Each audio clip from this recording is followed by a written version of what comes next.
Ishita was almost about to cry when Digvijay said she loved him a lot. I don't know Digvijay, but I think Ishita really loves Digvijay. When she said, I will be happy agar he is happy. Ishita is an absolute pure soul. She loved Digvijay a lot. She deserves the best.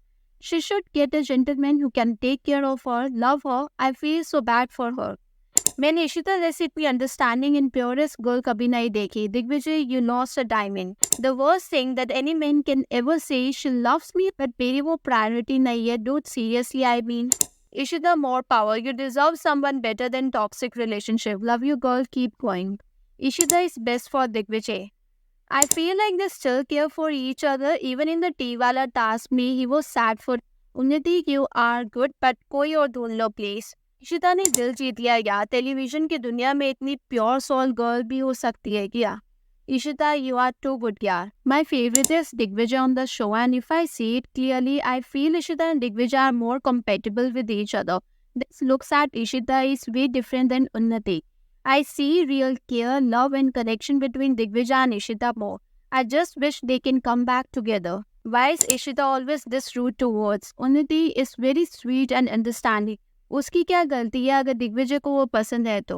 Digvijay says she loves him a lot, but still chose beauty instead of care and love. हाँ Digvijay, please understand Ishita's feeling and forgive her. I love Ishita, very honest girl, but बुरा होता है ऐसे अच्छे लोगों के साथ. Ishita is very real. Digvijay is not a good person. The only person who can make Digvijay shut is Ishita. ये everyone, so ये सब comments हैं netizens के Ishita and दिग्विजय के इस इंटरव्यू पर. तो देखो, मैंने ना दिग्विजय, इशिता और उन्नति का ये इंटरव्यू देखा एंड इट्स रियली हर्ट्स. जैसे दिग्विजय और इशिता एक दूसरे के बारे में बात कर रहे थे, it seemed like they still have feelings for each other. Digvijay ने इनफैक्ट ये भी एडमिट कि जैसे इशिता उसे प्यार करती है वैसे और कोई भी नहीं करेगा शायद. तो हुआ ये था ना कि इशिता और दिग्विजय ना एक ऑफिशियल रिलेशनशिप में नहीं थे. दे वर इन सिचुएशनशिप. एंड जब आप सिचुएशनशिप में होते हो ना, तो आप लायबल नहीं होते किसी पर भी. एंड उस सिचुएशनशिप में ना Digvijay got very serious about Ishita. अब दिग्विजय तो सीरियस हो गया था, बट इशिता शायद उतना सीरियस नहीं हुई थी, आज वो एक सिचुएशनशिप में थी एंड मे बी उसने दिग्विजय चीट किया था. देखो, उसे चीट भी नहीं कह सकते क्योंकि वो कभी रिलेशनशिप में थे ही नहीं. दे वर इन सिचुएशनशिप एंड सिचुएशनशिप रिलेशनशिप से काफ़ी डिफरेंट होता है फॉर ऑब्वियस रीजंस. एंड जब ये चीज़ दिग्विजय को पता लगी, वो काफ़ी अपसेट हुआ. एंड इवन दो इशिता ने अपोलोजाइज भी किया, but Digvijay wasn't ready to accept.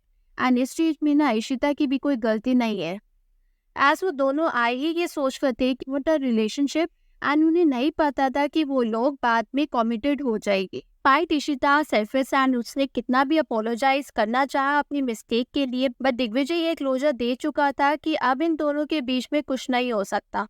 But because उन दोनों के म्यूचुअल फ्रेंड्स थे, so they kept things going. And इस दौरान इशिता और सीरियस होती गई और उसका प्यार दिग्विजय के लिए और बढ़ता रहा. And meanwhile Digvijay started girls, as उसे इशिता के साथ अपना कोई फ्यूचर नहीं दिख रहा था. इस साथ स्टोरी से ना मैंने क्या समझा कि इशिता 4 साल बाद भी दिग्विजय की बहुत केयर करती है. अगर आपको याद हो तो जजमेंट डे पर भी इशिता की आवाज़ कैसी अजीब सी हो गई थी and she was about to cry Digvijay के बारे में बात करते करते. Not only this, जब दिग्विजय को हुआ था तो Ishita cared in such a adorable way for him. तो आज भी इशिता का डेफिनेटली सॉफ्ट कॉर्नर है दिग्विजय के लिए. बट दिग्विजय की तरफ से ऐसा लग से पता है कि उसे इशिता की तरह दोबारा कोई प्यार नहीं करेगा, बट इशिता की एक गलती की वजह से वो कभी इशिता के साथ अपना फ्यूचर नहीं देख पाएगा. चीज सीखी कि आप कभी भी किसी की सेकंड ऑप्शन मत बनो. You are beautiful inside and out. And आपको पार्टनर भी ऐसा ही मिलना चाहिए जो आपको उतना ही प्यार और रिस्पेक्ट करे जितना आप उसकी करते हो. लाइफ में सेकेंडरी रोल एक्सेप्ट करना आपकी सेल्फ एस्टीम और सेल्फ रिस्पेक्ट को खत्म कर सकता है. आप डिजर्व करते हैं कि आपके साथ कोई हो जो आपकी पूरी तरह से वैल्यू करे और आपकी प्रायोरिटाइज करे. रिलेशनशिप ना म्यूचुअल अफेक्शन और कमिटमेंट पर थ्राइव करती है. सेकंड चॉइस होने का मतलब है कि आपको वो इमोशनल इन्वेस्टमेंट और अटेंशन नहीं मिलेगी जो आपको एक फुल रिलेशनशिप के लिए चाहिए.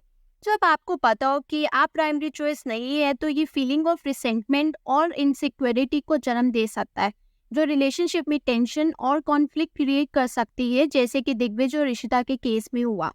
इशिता आज भी मूव ऑन नहीं कर पा रही ढंग से and still cares for Digvijay love and attention.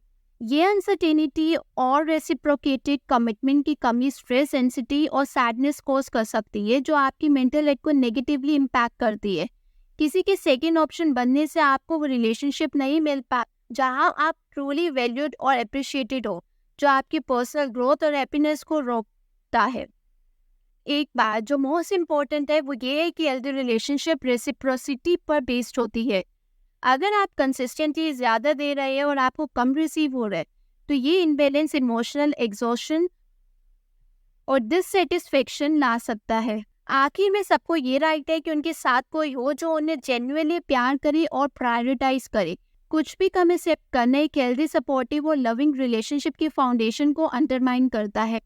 And such बताऊँ तो मुझे एट टाइम्स बिल्कुल अच्छा नहीं लगता the way Digvijay treats Ishita. अगर आपने उसके यूट्यूब व्लॉग्स देखे हो तो वो इनडायरेक्टली इशिता को टोंट करता है। नॉट ओनली दिस, उसने अपने इंस्टाग्राम लाइव पर भी अक्सर ये बात करी है कि उसके पास इशिता के खिलाफ कुछ डर्टी सीक्रेट्स है, जिन्हें अगर उसने एक्सपोज कर दिया तो इशिता के लिए अच्छा नहीं होगा। एंड इन सब के बाद भी the way Ishita cared for Digvijay is very worry.